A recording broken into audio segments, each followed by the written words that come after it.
Israeli প্রতিষ্ঠান ভেবে বহুজাতিক জুতো কোম্পানির দোকানে লুটপাট বাংলাদেশে।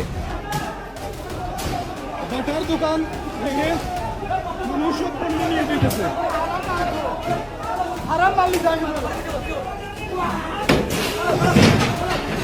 সম্প্রতি গাজা ও রাফায় ইসরায়েলের আক্রমণের পর ক্ষোভে ফুটছেন মানুষ। এরই মধ্যে সোশ্যাল মিডিয়ায় গুজব ছড়ায় বহুজাতিক জুতো কোম্পানি বাটা নাকি ইসরায়েলি প্রতিষ্ঠান। এরপরেই মানুষজন আক্রমণ করেন দোকানে, শুরু হয় লুটপাট। বাটার দোকান ভেঙে মানুষ পণ্য নিয়ে যেতেছে।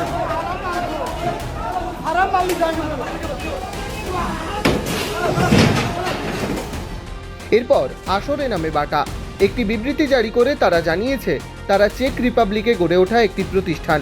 তাদের ইসরায়েলি প্রতিষ্ঠান হওয়ার রটনাটি সম্পূর্ণ ভুয়ো।